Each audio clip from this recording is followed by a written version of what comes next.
guys, four fans here. Another podcast roundtable. We have a special guest this time. Um, I'd like to begin with introducing Jolteon Jordan. Hello. All right, Jolteon, how you doing?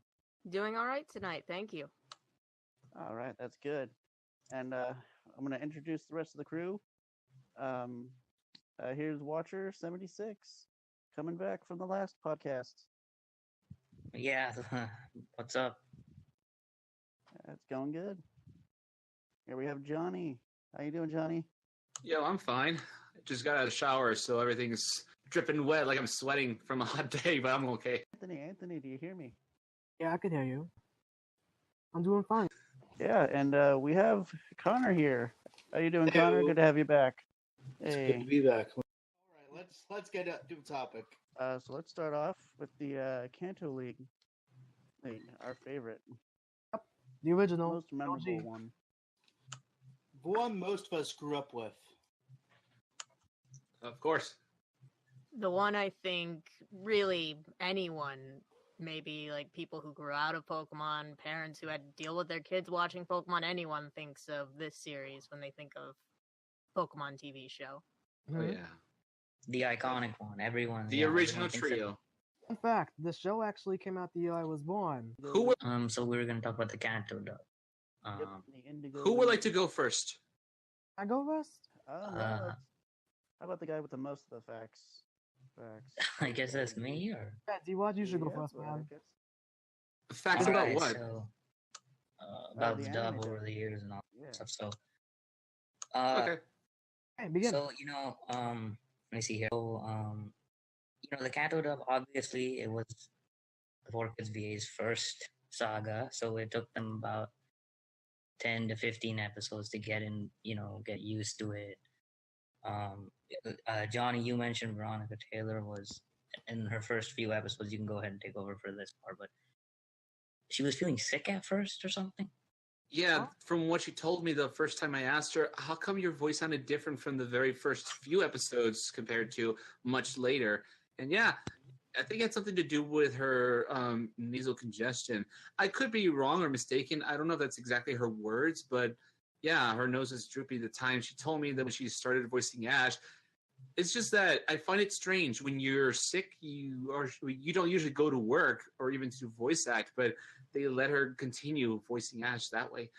I don't know. Maybe that was her first take when she did Ash Yeah, that way, so and then that's- later developed it and then sounded better, But I'll have to ask her again when I see her. Is when she sounded different from the first time until later when she got better, It's deep at Yeah, that. well, but- look but- first. And it was Actually, her. Oh. Yeah, and also said that she sounds like Rika Matsumoto at first. I'm like, I don't hear it. So that's him. I don't hear it at all. But that's what he says.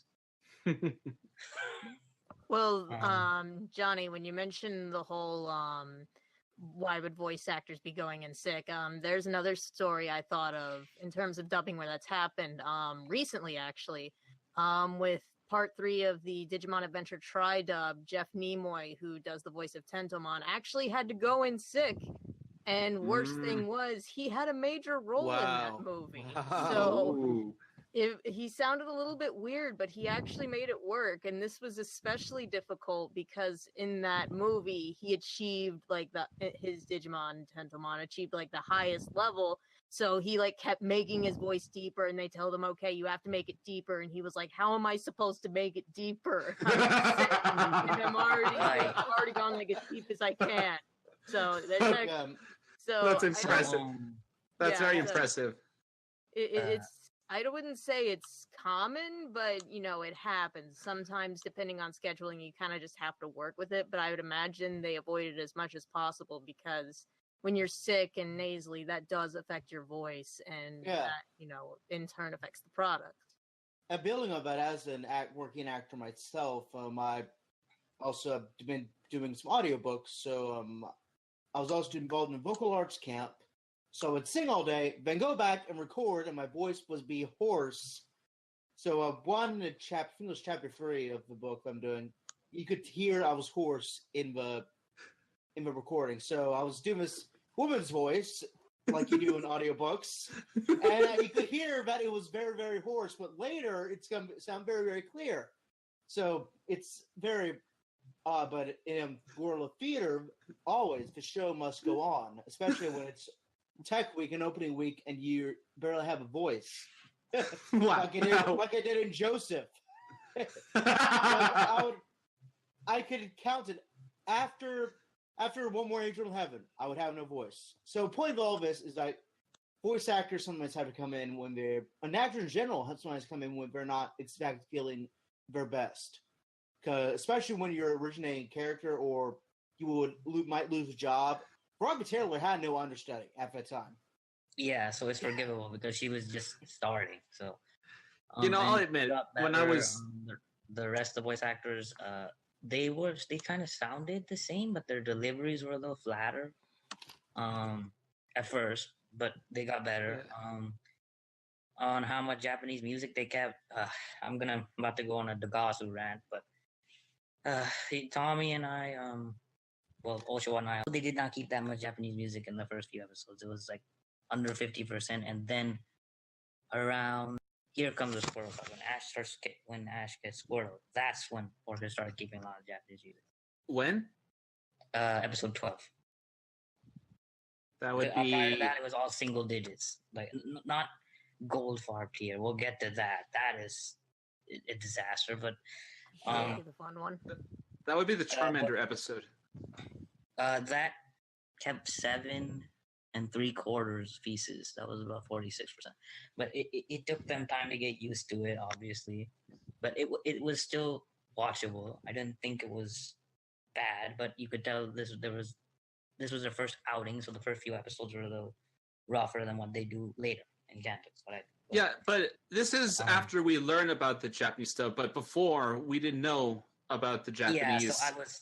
Yeah, and they got better as Kanto went on. But what I'm trying to say is, it's not really their. It's not really. How do I say this? It's It's not fair that we know that before we knew that. If you know what I mean. So right, when I first saw it, it's nothing really to complain about. Yeah, it was. So they did fine. The script. I mean, it's for kids, so obviously you're gonna get rewrites, but. Other than let's get this out of the way first, because you know how this thing has been beaten to death. Jelly donuts. These donuts are great. Jelly-filled are my favorite. Nothing beats a jelly-filled donut. Yes, the jelly-filled donuts censorship. And I'm going to say this, in terms of script writing, there are some things that later 4Kids would shy away from. And I'm also... not even talking about later 4Kids, but dubbing contemporaries such as Saban and Funimation wouldn't do. Like, and Dragon Ball Z, for those listening at home, take a shot every time I mention Dragon Ball Z. I'll mention it a lot. Not again. Not again. It'll be relevant when we get to season 9, but anyway. Yep. In Dragon Ball Z of time, Saban and Funimation, well, it's different instant situation for that, but for the most part, they would not say die, they would not say kill, they would not say stuff like that. In contrast, 4Kids was willing to, instead of have Brock's mother walk out on them, have her die instead, which makes... Yeah, and... I do remember, watching they did that Pokemon episode 5. and Episode feeling 5. awkward. Yep, and Brock mentioned that Charmander will die if a flame goes up. Imagine 4Kids of, let's say, the Yu-Gi-Oh era doing that. Yeah, they would not do that in that dub. There are actually times in the later 4Kids dub they will say die, but I'll get to that. But it won't be as often, obviously. But if I could mention one part on Yu-Gi-Oh, that they don't have to say anything about killing or dying, but when you saw that episode where Taya was in a situation where she was stranded to a chair and that Cray was over her head, yes. I mean, it's clear enough to us to see that death is written all over if that thing drops on her. So I remember Tristan said, "I can't believe I'm actually dead." So they did do it once in Yu-Gi-Oh, but every other time they did the Shadow Realm, Kapapo. Anyway, the Shadow Realm, like the one episode with the spinning discs that would supposedly send you in the shadow realm. Oh, and yeah. clearly, they were going to Oh. cut their legs Yep. off. Yeah, but it's I'm like going to send you I'm to the glad they next didn't go that dimension. far in Pokemon. I'm gonna say that was. Oh boy. that was so extreme and scary. But so is when but- you're on top of a skyscraper glass window and you could fall all the way down, and then who knows where you'll go. So on the rest of the Kanto dub, it's around Sparks Fly for Magnemite, episode 30. That's when Forkis is just keeping like 90, 100% of Japanese music and like constantly the rest of the season. That's crazy. Like I'm just looking at it, and there are 8 episodes they kept 100% of Japanese music. They just filled in the So rest. we actually had episodes where we kept like all of it, like 100%. Yeah, before mid DP, that's something Bob will tell you, but that's Wow, I actually Yeah. did not know that. I always felt Um, there was at least 1 or 2 dub songs within most of those episodes. there's still dub music, but they kept all the Japanese tracks. They just kept filling it in with silence, is basically. Right. Yeah, Yeah, that was so- that was kind of just a thing in American culture where God, we yeah. can't have kids deal with silence. Yeah, and Goldfar's gone back to that, but Can't feel the what? we'll get to GGG, but I'm just saying that's a Sergi one. Like Jolteon, what'd you say? The kids can't feel what? They can't deal with silence. That's They the can't pay supposed thought attention, yeah. mindset. Because if you need constant noise or for some reason, they'll draw their attention away. Well, personally, I like suspenseful music, and for silence music, it can depend for me. Like if I play Resident Evil and there's silence, you can still hear some noises of winds coming through cracks of the walls. That's eerie enough to give me chills, Right. I mean, like, just kind of where it's kind of supposed to be silent, but for some reason we feel the need to just throw in music to let the person know you're supposed to be sad right now. Yep. Oh, and That those still, yeah. silence. And let's see what else. I'm just gonna mention this since we didn't bring them up, but before Eric Stewart, Matty Boston, we had Ted Lewis and Nathan Price, and they Okay, did a team decent up. job. That they weren't the best, but they weren't the worst, in my opinion. This is just my opinion on the voice Who? actor. Ted Lewis is James, and Nathan Price is Mia. Before Eric Stewart yeah. was James, and Ted was Matty all Boston. right.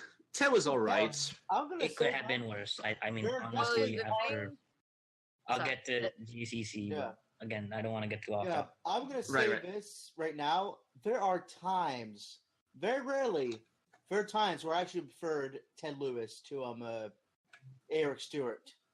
And the only reason I prefer Nathan Price to Matty Blaustein sometimes is the fact that I can obtain Nathan Price better than Matty Blaustein. So like, that's the only reason that I prefer Nathan Price sometimes. But that's again a topic.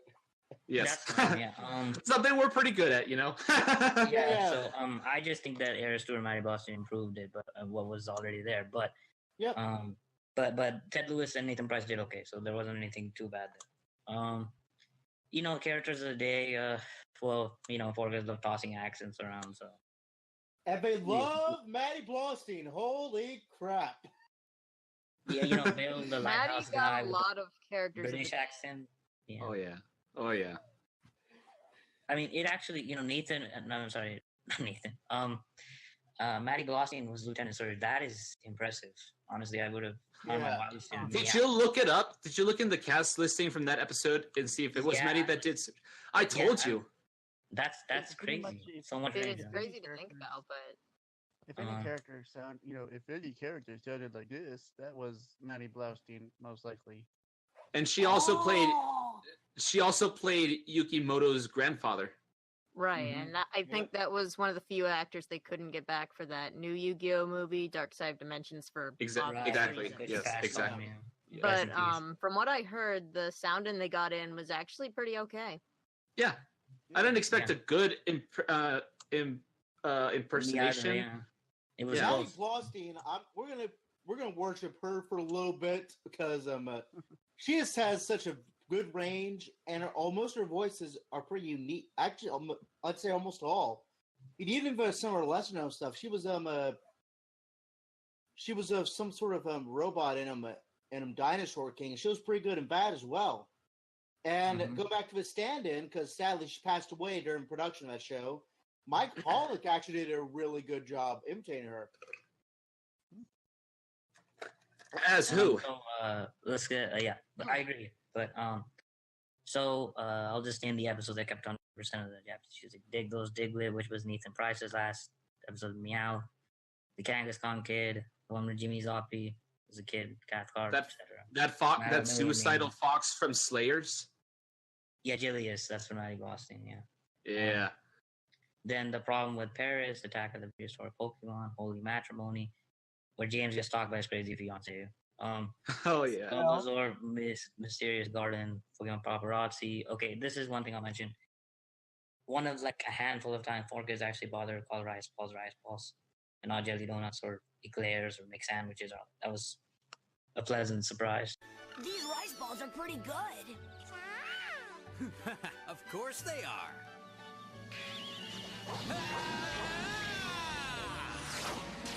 When you got lemons, you make lemonade. And when you got rice, you make rice balls. And then the ultimate test with Ted Lewis doing that Hungarian accent with that announcer. I forgot what his the guy in the yeah. It's disappointing. I don't think any of the new episodes that TPCi has done for Pokemon, I don't think they've ever done any accent voiceovers in any of the original characters. But it didn't turn out too well. I can imagine. Ramos in the XY. A lot of their actors don't seem like they don't even have acting classes or whatever, Or we'll get to them, but yeah. So that teacher in that episode was a Hungarian accent? It's probably not that, but I couldn't even figure out what that. I have to watch the tape again to really get on the. Yeah, to finish off season 1 was the Breeding Center Secret, and the guy who hates Butch's dub voice. I'm gonna say it's funny to me. I understand things hilarious. Like, it's not the best voice, but it could have been, worse. And we'll get to Tom Whalen and all his anyway. But, I think it's okay. It could have been better, sure, but when does Butch show up anyway? And I mean, he's such a nothing character that he's just supposed to be comedic in the first place. Same with Cass. So I mean, right. I was gonna say, well, first of all, Butch is comedic. So second of all, the over-the-top voice kind of works for him because you're not really meant to take him seriously anyway. And he doesn't appear that often either. He only appears in so many episodes along with Cassidy. Yeah, and Eric does Butch, right? Yeah, he does Butch. Okay. Yeah. Go ahead, Anthony. What happened to Cassidy and Butch anyway? I mean, Eric Stewart did the best Butch impression ever. Okay, sure, he did a raspy impression at first, but he got better after that. I definitely agree with that. I'll get to that. Johto changed and it got better. Yeah. Anyway. Do you mind if we touch on the broadcast history of Pokemon for a little bit? Sure. Oh, yeah. I have an interesting thing about that actually locally. So as most people know, or if you don't, here's your first notion of it. Pokemon actually aired in syndication in the U.S. for like almost a year or so. And then it got picked up by Kids WB in most markets except my market, Richmond. We didn't have a WB affiliate. So what does that mean? It means that we didn't have a local station that carried the WB. Oh yeah, right. So people got mad.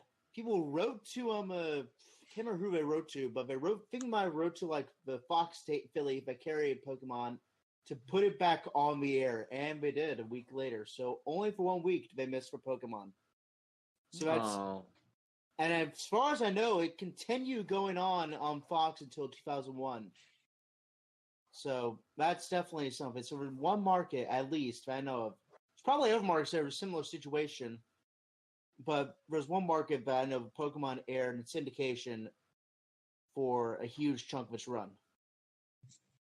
At least you got lucky. You didn't miss that much, but you got to watch a lot of episodes.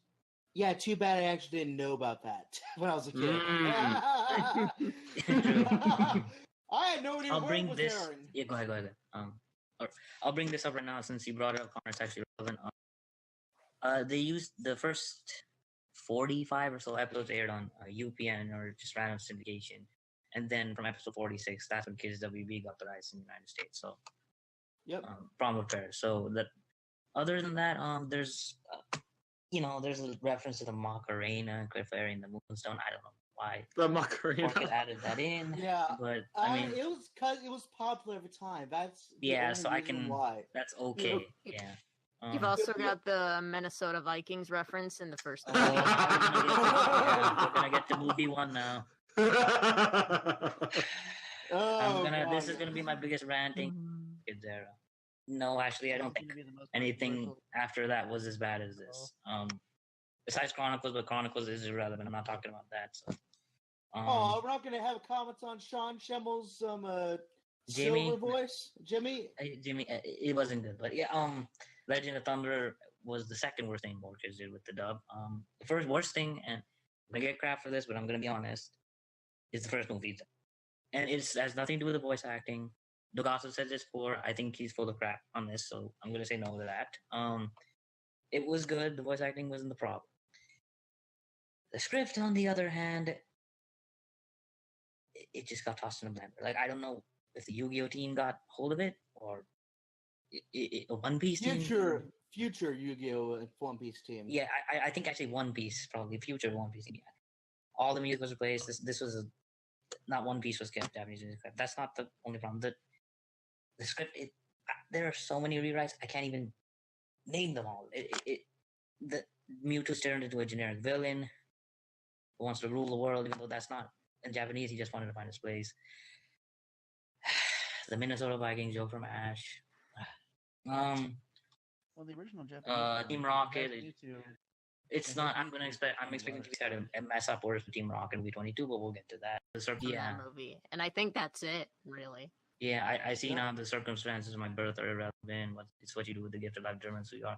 That isn't too bad. All this considered, even though it's not Japanese line, it's good. And so is Meowth's. Maybe if we start looking at what's the same instead of what's different, who knows? Those were okay. The script, I don't know what happened. I didn't have a problem with the script. The I know, script, but if you're looking at the Japanese one and comparing the two, it's bad.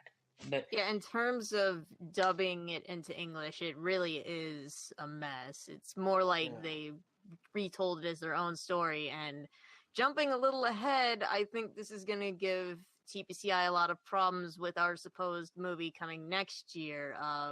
Do they deal with 4Kids' messy script and acknowledge that at all? Do they go with the Japanese script? Do they do their own mess of a script?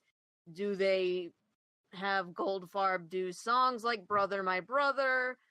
Or do they try to go with the Japanese music, which I know is not going to happen, but that's a lot of conundrums over one movie compared to some of the more recent ones. Maybe like... Well, that can be summed up in one simple question. Which one's going to make them the most money? Obviously... I think I Choose You was going to make the most on people that even was not good, but dub, but and so will the Mewtwo remake, because nostalgia sells, regardless of whether the production's good or not. Unfortunate, but that's how it is. But yeah, but I doubt they're gonna the movie dubs will get better for 4Kids, so I'll get to that. Yeah, but I'm gonna say this on Mewtwo. We'll get to that. I'm gonna say this on Mewtwo real quick. I feel like there definitely are bad rewrites. I definitely feel like the dub is a mess. However, unlike other messy dubs, I think it's still good on its own. Unlike other messy dub situations later, I still think it's good on its own. Maybe it's just my rose-tinted glasses talking, but I definitely felt like it's still good for messages of a movie intact, regardless of the whole rewrites. Well, I think what it is that there is nostalgic value to it for a lot of people, especially those who grew up from... I think it's good on its own. Maybe it's just my rose-tinted glasses talking, but I definitely felt like it's still good for messages of a movie intact, regardless of the whole rewrites. Well, I think what it is that there is nostalgic value to it for a lot of people, especially those who grew up from Pokemon back then, or even those who got into it later. I think it has a lot of nostalgic value, so just as a film by itself, that's why a lot of people love it. But I in grew up with terms of in terms of a dub of another movie, the Japanese version, it is not good. That's more of the problem with it. Yeah. It's Yeah, actually no. more. I mean, there's only going to be one other time where 4Kids doesn't keep any Japanese in a movie, but I'll get to that. But thankfully, the script was much better translated. But we'll get to that. That's it for Kanto. I don't have anything else to add. Actually, I was gonna say, even though it's mostly a nostalgia thing, I'm trying to figure out how I was gonna say this. Yeah, I have fond memories of it too, so I don't blame people. Well, like the way they write the script, even though it's the most dub edited season of Pokemon. But movie, the season was double up. Yeah, but it still had a very well written script that didn't talk down to kids like it does today. You know what I mean? It isn't as bad. We'll get to Jimmy's off. Maybe I should say something about the first movie. First off, like I mentioned earlier, it's not really our fault to lack knowledge of the Japanese version versus what we have gotten here. But maybe sometimes I feel it's good that we don't have Mewtwo's backstory exactly, just so we know that there was this one scene that is only available on the VHS cassette where you see some archaeologist doing some excavation, and then Mew is tailing them, and then we get a narration about Mew being the strongest Pokemon in the world, and then Giovanni's planning to do this project. But the only knowledge we need to know is that he created Mewtwo. And sometimes you need to not have a backstory to make it a more mystery feel. Just as when you watch Halloween, Michael Myers was a bad guy with no idea how he became a bad guy, and that would be the point of it, because that makes it scarier. You kind of get what I'm saying. I'll give them credit for two things. Jago did a great job as Mewtwo. Everyone praises it.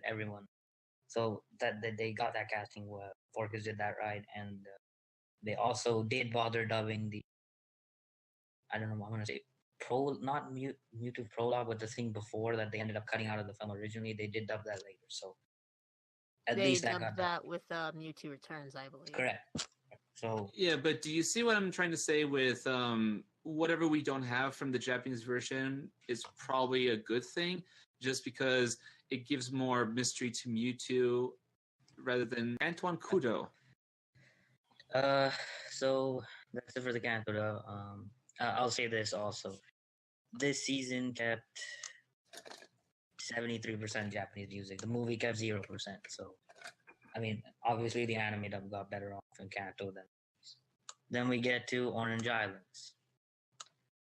I think the dub improved quite a bit in a couple ways.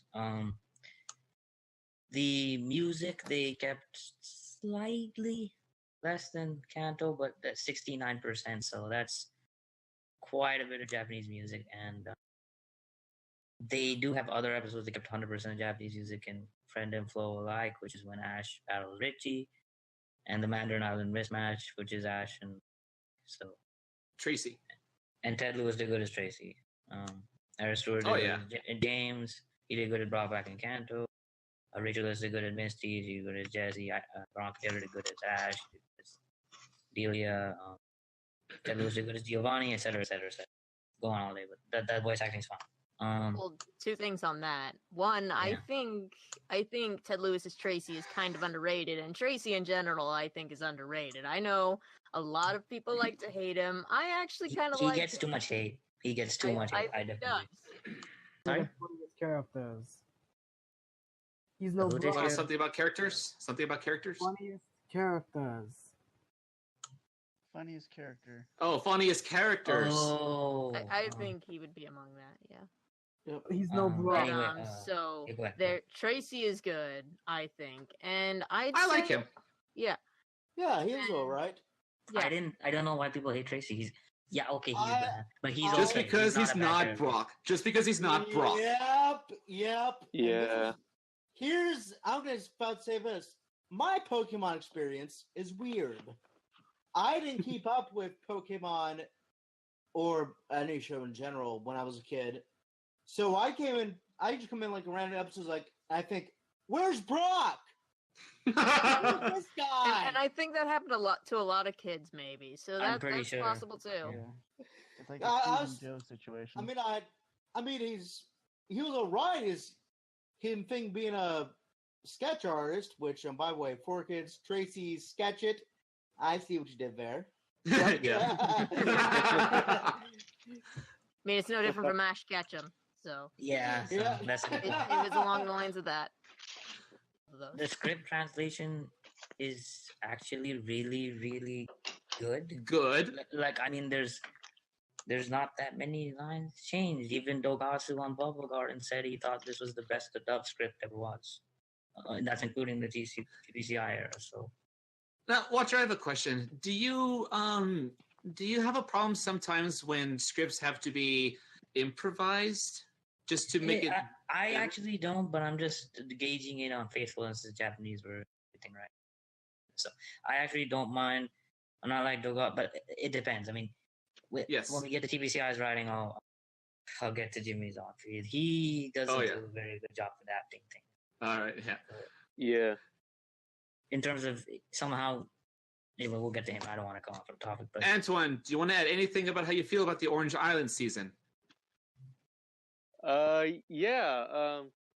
Well, I mean, yeah, Tracy does seem like kind of a basic character, but I know he's no Brock, and I kind of like that the show kind of doesn't treat him like another Brock. He's kind of just, he's got his own dream, and I like the fact that, he's someone that knows about Professor Oak and wants to, someday meet him, and he kind of does fit well with the group. He's not like my favorite character, but he's not terrible. I guess that's much I can say. And Ted Lewis's Tracy's actually really good to hear. He does No, go ahead, he Russ. does well, voicing, like I would say like a 15-year-old kid, 14. Yeah, I think I'd it's say really he's good. in that range. About Brock's age, so yeah. Yeah, he's like the more mature supervisor around the group. Right. Yeah. Yeah, and His- that kind of seems to be the Pokemon formula when it comes to having groups. There's always got to be that one guy who has to sort of be the supervisor of the group. Very true. Right. But bad he other didn't than come that, back. the Orange Island season had a good dub. I don't think I most rewritten characters are Team Rocket, as always, but that's Right. those only characters. They still had their. Even Dogasu said this, I'm surprised, but I agree with I it. need to. They had their I charm need to. back in the. Yeah, I need to also mention that today, the second movie turned 18 years old today. Oh, wow. Oh wow, awesome. Yeah, it was So when I'll it get was into released. this. Sorry, I'm interrupting. I just want to get into it. But yeah, movie 2's dub is better than movie 1's dub. They I bothered agree. leaving in 2 pieces of Japanese music, which is, obviously that's not, but they admitted outright they were rescoring back then, so I'll let that slide. So at least it's more than I choose used dub cut, but anyway. But wasn't that story also rewritten? I mean, Yeah, but not as heavily as movie.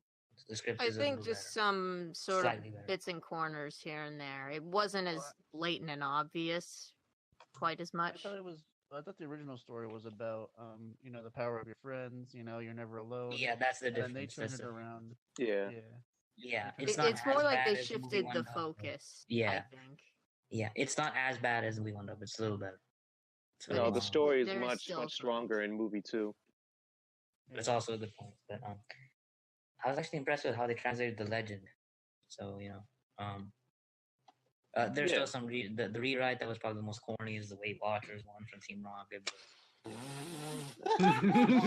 I feel more like the Frozen one. Oh yeah, I can't believe. What? I mean, There's plenty of somebody those said the dub jokes was in good and movie posted that. I mean, 2000. really? They got at least add in one punch for every, movie and scene. One punch.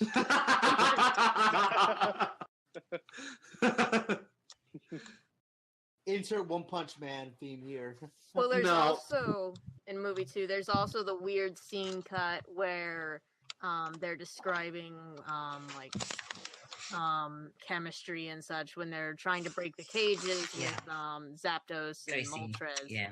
Yeah, and for some reason they cut that, and I mean, it's not like the biggest loss of the movie or anything. It wasn't a big moment of character development, but it is kind of silly to cut. Did they? I'm not sure why they felt the need to cut it. I don't It's think it was pointless, runtime. If anything, a lot of movies like that try to increase the runtime. Hence, you have the mess that is the Digimon movie of 3 movies in one. But I'm not. That's actually if worse there's than- anything you want to, if you guys at the audience want to have a drinking game, take a shot every time I mention the Digimon dub. When any of the dubs. We're gonna have some drunk listeners. Jeez. I'm good. But yeah, it's just weird that it was one of those scenes they cut. I'm not really sure why it needed to be cut, but again, it's not. I actually figured out why. Well, somebody told me. They said it because the chemical formula or something. This is what somebody theorized. It's probably not it, but it's probably just a time cut because they were. That's what I'm listening. But somebody said that even what the chemistry that Tracy had could form a bomb or something. Somebody made it, but they were just being overly paranoid about it. Is what my theory is. Oh, hang on. Something like that. I was gonna say when this movie was released, but I remember it was released in 2000. Like this was before 9/11, so. But we did have that bombing back in '93, so. Point is, bombs are bad. I see. Controversy, yeah. Go ahead. Can't have kids imitating whatever I see on TV. So I think it's sort of overly paranoia, but I do see the argument there. Yeah, I think it was too early to have that on, so we don't want to scare people. Right. But one thing I want to mention about Pokemon movie 2000. Sure. The voice actor Nathan Price took the lead as Slowking. Oh yeah, he did. Yeah, you didn't know that? Yeah, Slowking, right? Yeah. Yep. Yeah. I'll admit, even though this is a rewrite, I might be the pants one. That was hilarious. Oh yeah, that's what I was remembering. I was either remembering my butt itches or I can use pants. I was like, well, why do I know which line is which? Yeah, there's one thing I can give the Forkers era script when they rewrote stuff. At least it was somewhat witty. I mean, I'll get to Johto because there's a lot of that. But in terms of those funny rewrites, like this kind of stuff, these things become memes online. So there's that. Feel at least. I mean, okay. I think we've covered Orange Islands, basically, but. If I could just comment on Orange Islands, sure. I think Orange Islands is kind of where the 4Kids actors generally found their ground. I think that's sort of where their voices became stable and they were like, okay, this is definitely where I want to take the character and this is how I want to move from there. I think that was pretty much the peaking point. Yeah, I think so too. In the main anime, that's where I'd say that's when they found the groove. So the performance was a huge improvement from the Kanto. Indigo League. It was kind of shaky, I think, in Kanto. In Kanto, I think it was kind of shaky. But, first, but I think that goes with anything. Even just shows that are, just straight up Western cartoons. Even they, when they're starting. And that's just how it is. And so Orange Islands, I think, is, where they, had the foundation and knew what they were going to do. Right. I can see that. Go ahead. Mm-hmm. So that's it for Orange Islands. I don't have any to say. Unless, do you guys have anything else to add, or?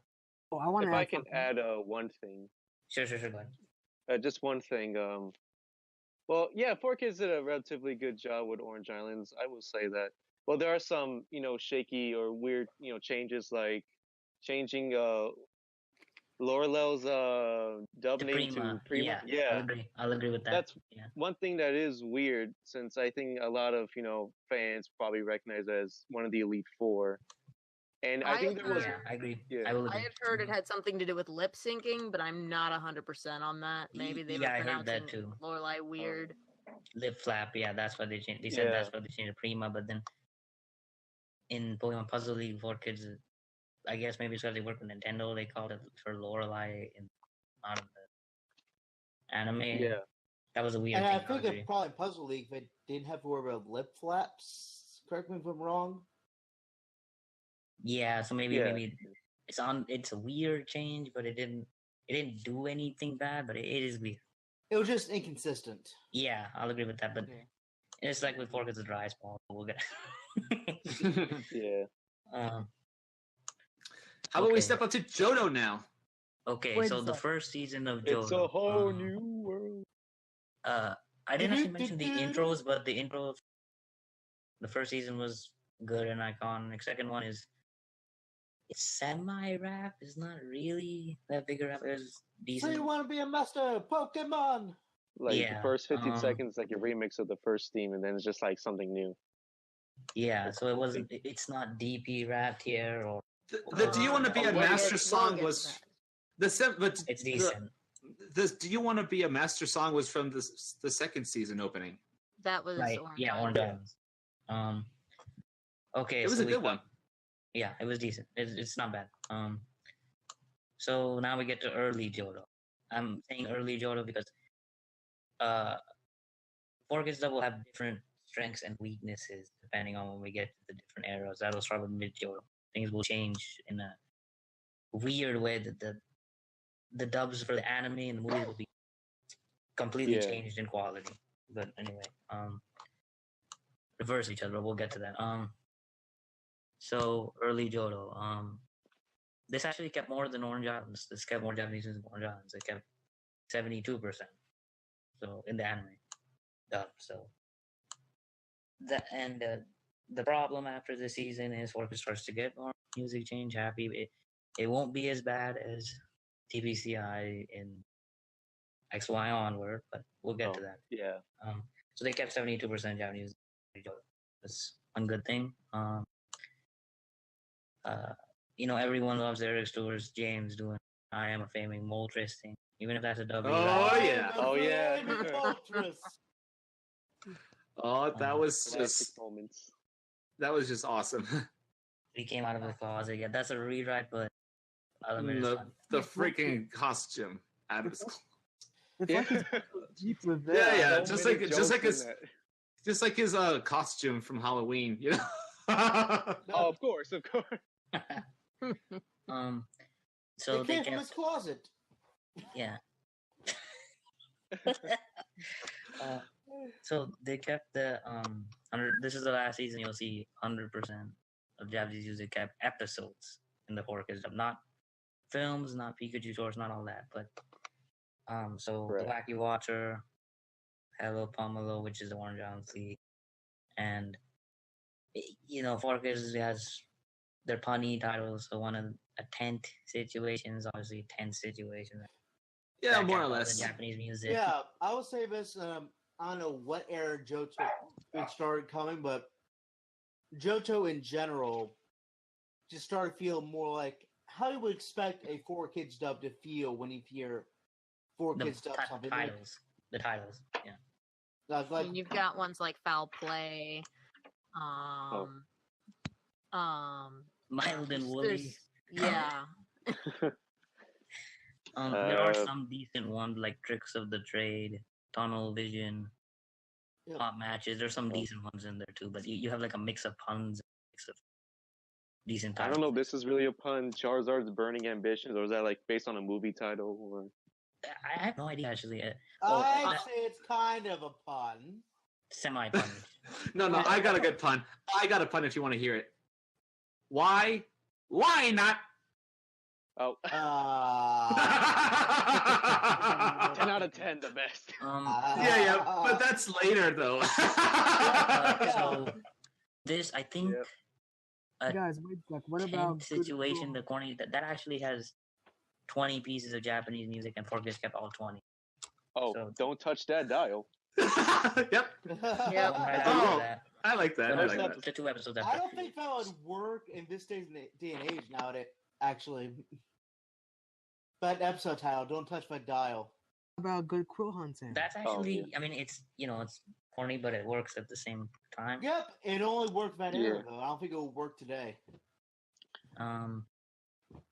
They kept more Japanese music in early Johto's anime than in Orange Islands, but not as much as in Kanto.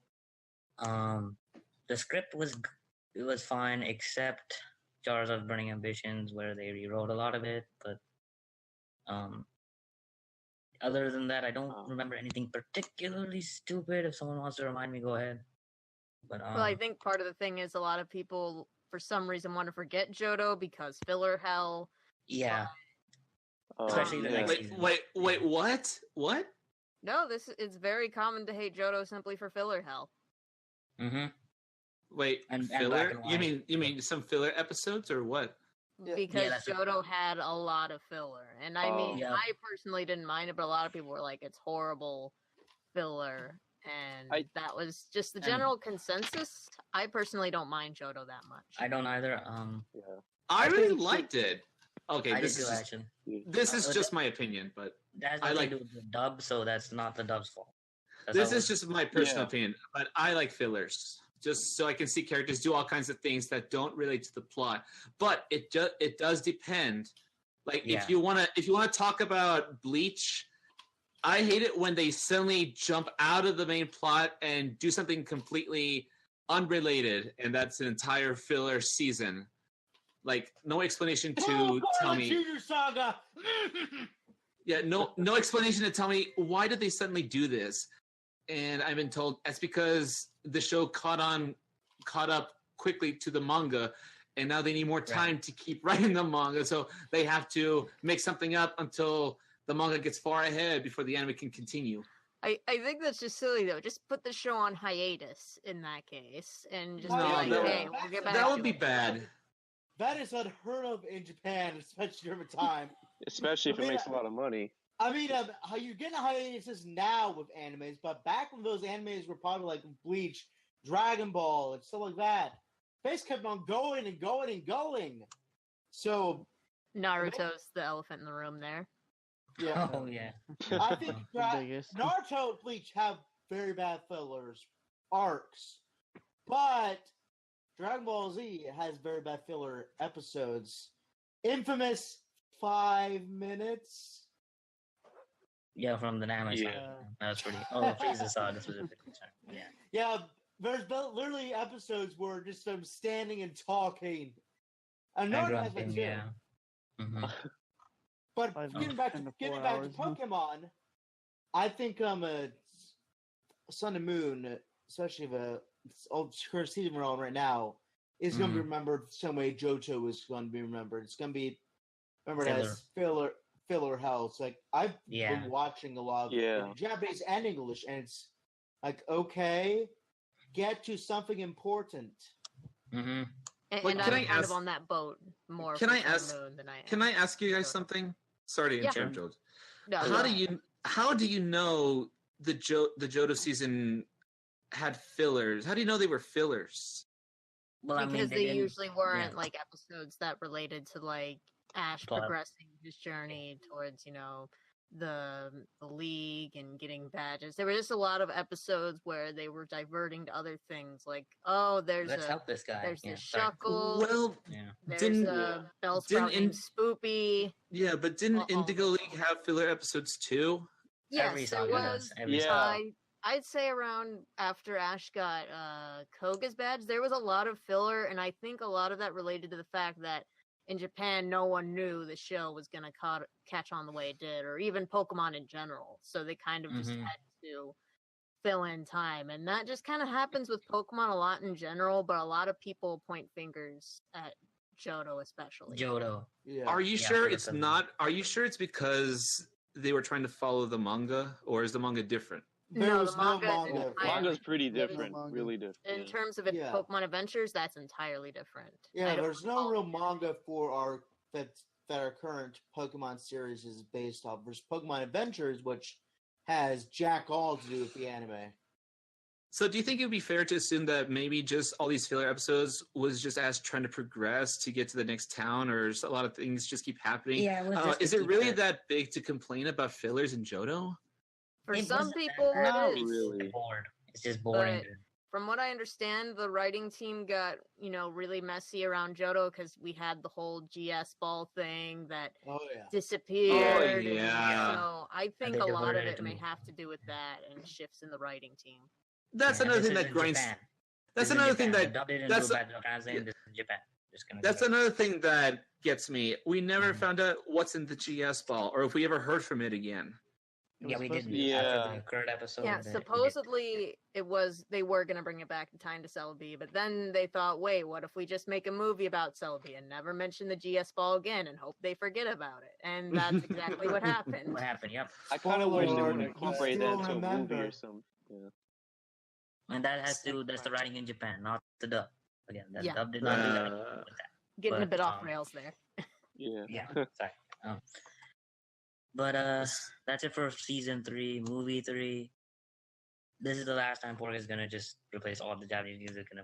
So I the guess good movie point is- 3. the good point is the script is way better translated than the first two movies. They did a much better job at that. I think movie 3 script is kind of like movie 2 in that they kind of shift the focus a bit, but it's Right. still generally, this a similar Generic? message. Yeah, Not it's pretty necessarily much- generic, but yeah, it's it- just Team Rocket got fine. the only rewrites mainly. yeah, But that's mostly it. Movie 3 first introduced Amy Birnbaum. yeah, it's Molly. Yeah. Oh, that's that was Voice of Voice Max. Actually, I think Yeah. she was Melody in movie 2. Was that her? Is she? Yeah. Okay, but yeah, Sounds this is like the her. first time she's in like a major role, minor. Right. Yeah, um, but yeah, everything was fine, I guess, except for the music replacement was good. And I guess Yeah, even I would though- say of all the music replacements for the movies, movie 3 was the weakest, at least for me. I only remember like one particular song in that soundtrack besides like openings. and Yeah. endings. Right. but the script was much better than the first, so it's Yeah. I watchable. agree. Yeah, with that too. Anthony, what did you think of movie 3? Movie 3 was good actually, and this is for early Johto as well. Eric Stewart as James is funny here.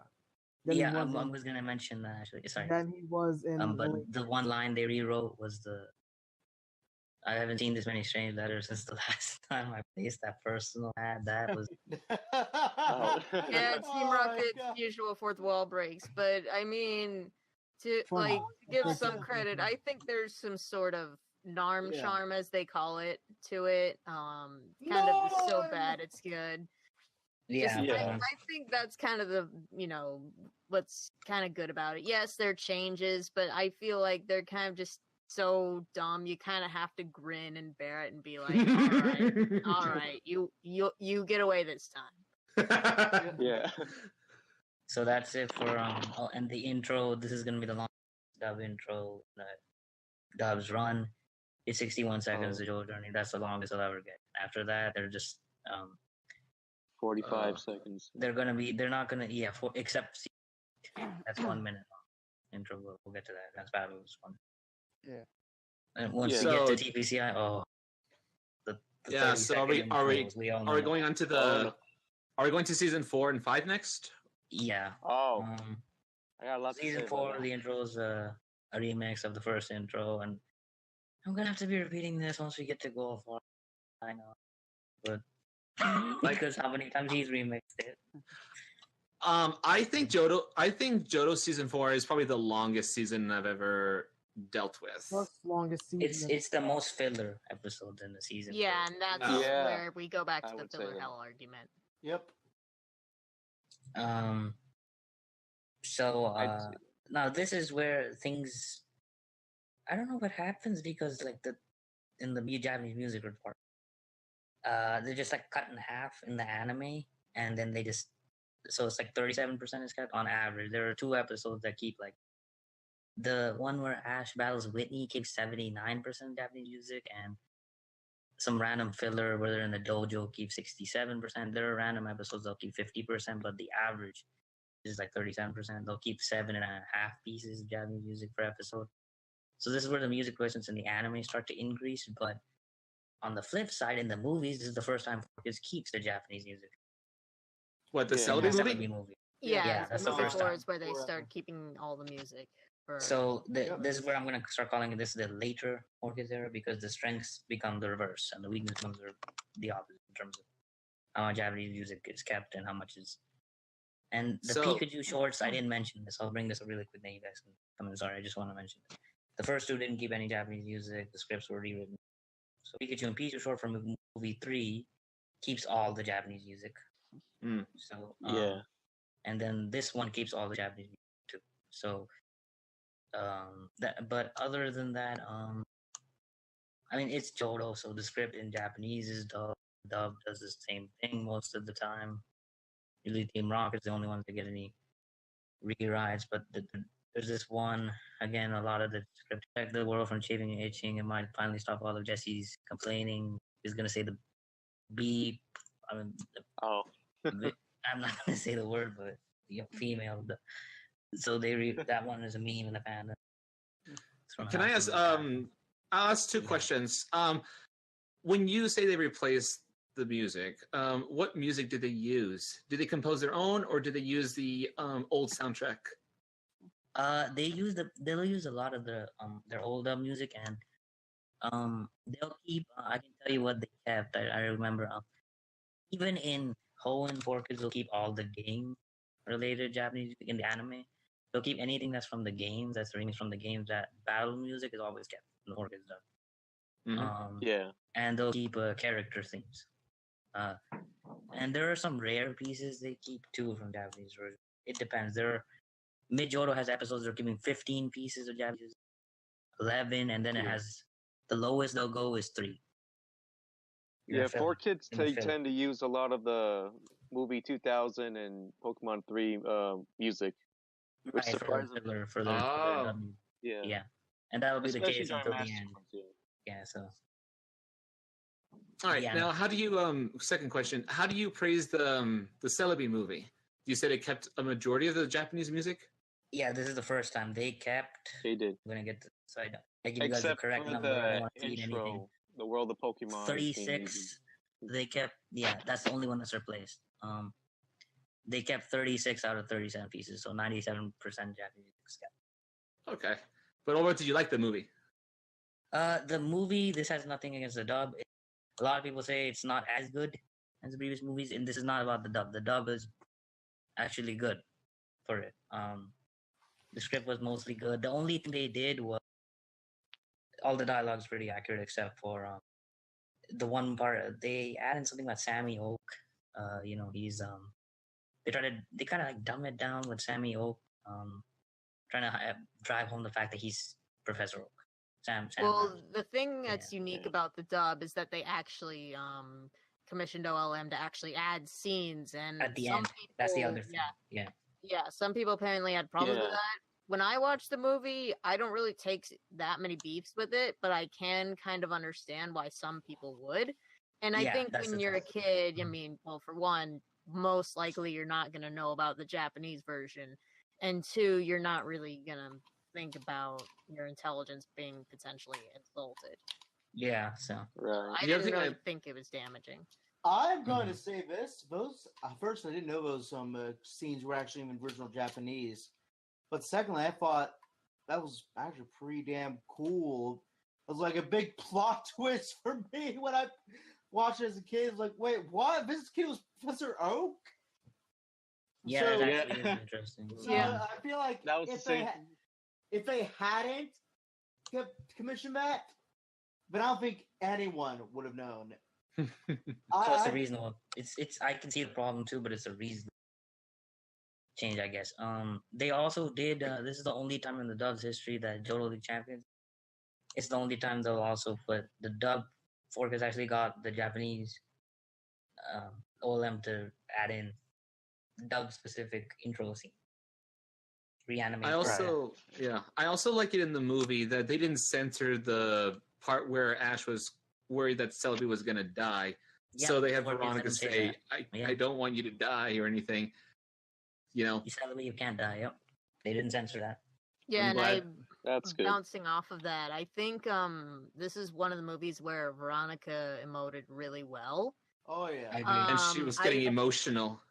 Yeah, Yeah. like I mean, I think she had managed those, throughout the series, but I would say movie 4, movie 5, and movie 8 are some of her best in terms of really emoting and getting. Oh, I'll get to movie 8. I have a lot of. I think movie 1 Yeah. too. No, She was good at acting, but this is like I think she like did a really good job like making Ash cry here.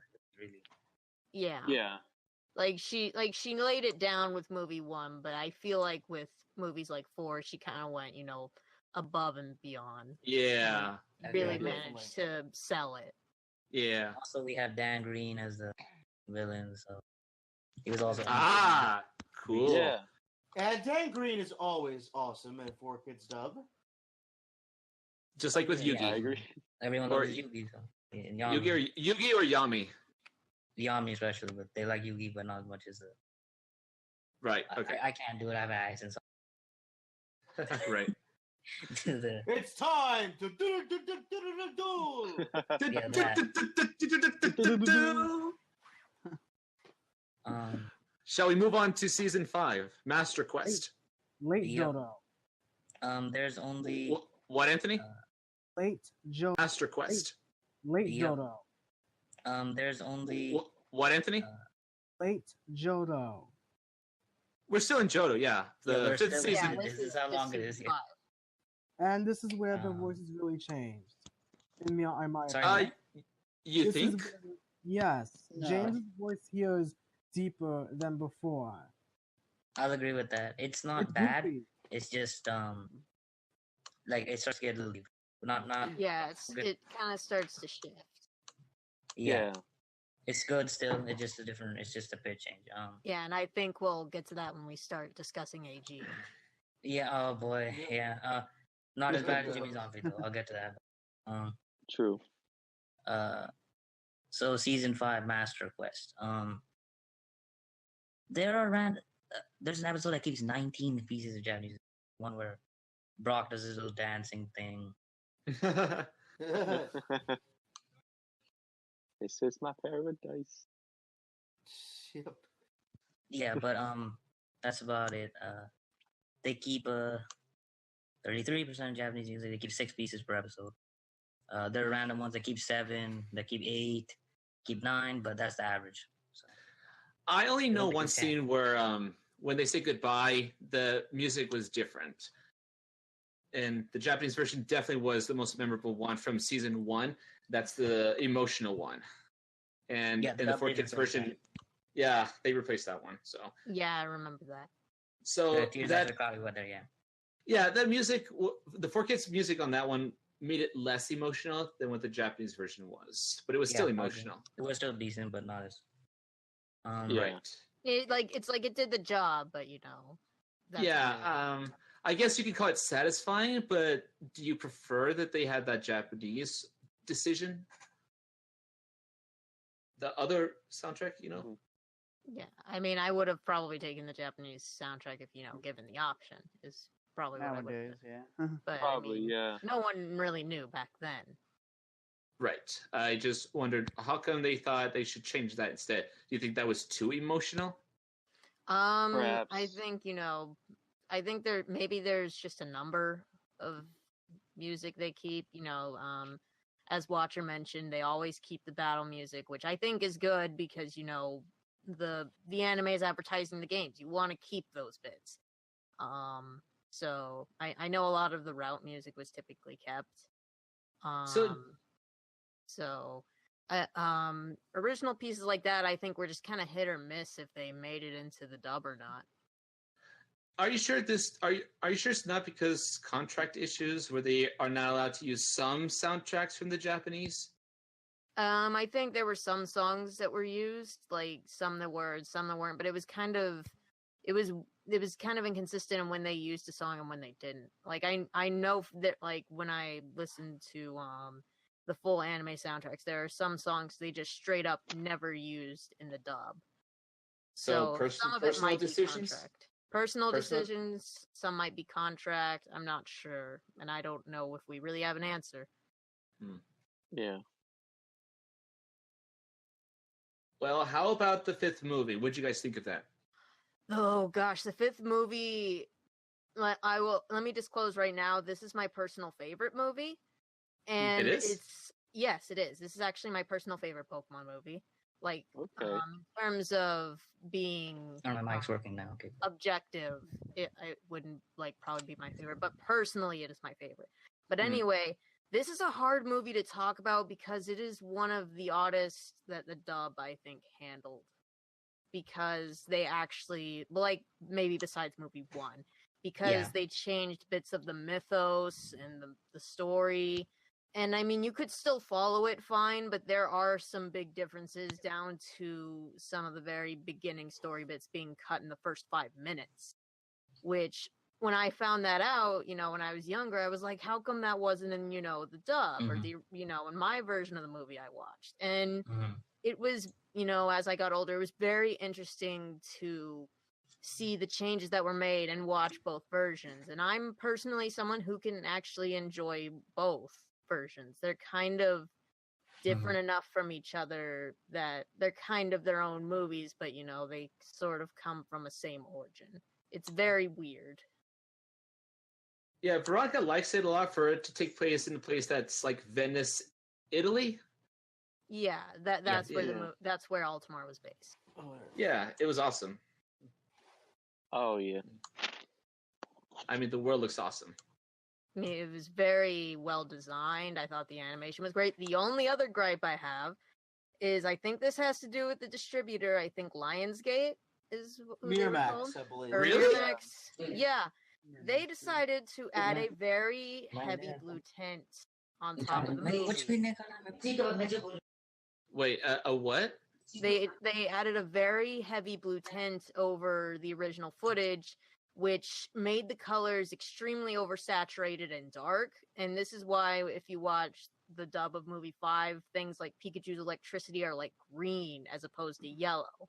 And it looks, when I watched it in theaters, I knew the moment I was watching it, something was weird. And I didn't really know why the blue tint was there. But then I watched, the original. That is weird. Did this blue tint extend to the home releases or like the things on Yes. Stars? Yes. I'll never watch it then. I don't remember that actually. Every release of movie 5 so far, including the Miramax Blu-ray release, still has that blue tint. Yep. I want to say that movie 4 had that blue tint too, but it wasn't as intense. But don't quote me on that. I'm not entirely sure if that was the case. Okay, I think it's just 5, but I'll name some good things. The DVD says it was done by both Miramax and so they did keep 93% of Japanese music. Yeah, and the soundtrack for that movie was fantastic. So they did a good let me job. apologize if I gush on this one. No, it's fine. It needs to be said. It's really good. The soundtrack's amazing.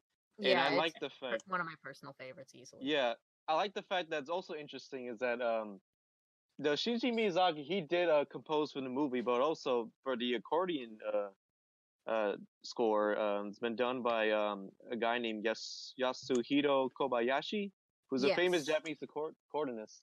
I thought that's actually really cool. They got someone like a professional to actually do like the more like accordion scenes, like Search for the Girl. Like I thought, like scenes like that really got to me, and just like music really spoke, as well as with the animation going on when Ash is looking for Bianca. Or Latias, you could say. Yeah, it really, I think, helped sold the movie's identity, and that's why I'm so glad that, one of 4Kids' strengths at that time was keeping most of the movie music, because I feel like that movie would be a lot less powerful without that soundtrack. Mm-hmm. Yeah.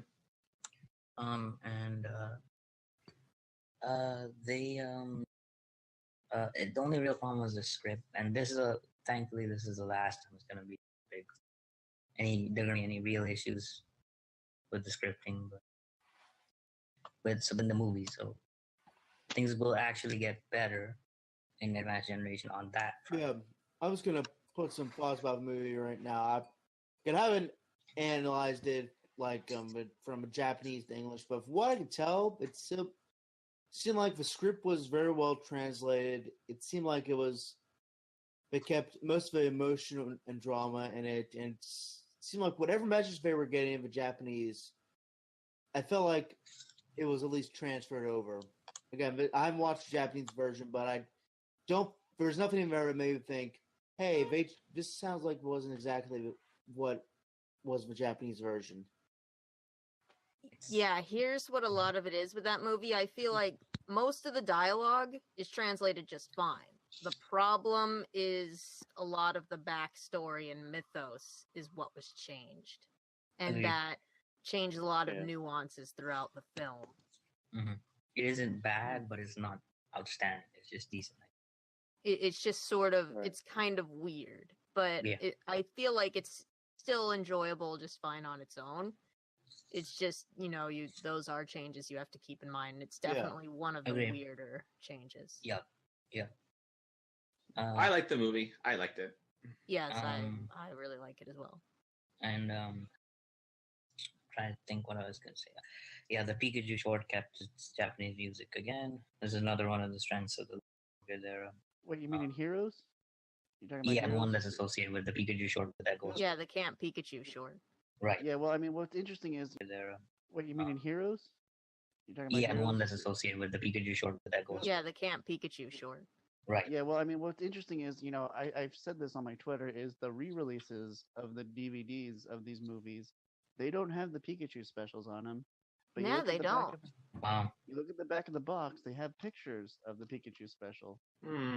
It's a Pika tease. Nice pun. Nice pun there. Yeah. Are we gonna wrap up the Johto one? Yeah, how do you guys, we're done. How did you guys feel about the original trio splitting up now? Sad, but it was. Oh yeah, that was. I think it was pretty much childhood heartbreaker for a lot of people. Yeah. Yep. Yeah. And it was childhood confusion for me. And once again, my experience with Pokemon anime said I didn't watch it consecutively since I didn't have a WB affiliate. Mm-hmm. And by the time CW came around, Pokemon was off there. So, but anyways, I'm getting off topic of that. But anyways, I didn't watch the anime consecutively. I only watched it in reruns of Cartoon Network, whatever tapes I had. So I didn't know this. This was back before instant on demand stuff like Netflix, Hulu, whatever streaming service. So if I missed a Pokemon episode because I didn't have Kids WB, that was it. I'd have to wait till Cartoon Network aired it, and Cartoon Network was, from my experience, usually rather far behind. Yeah. So, and I'm also going to say this was also the last movie I saw of Pokemon movies. And no, that's not true. There's another one that we'll get to later. Yeah.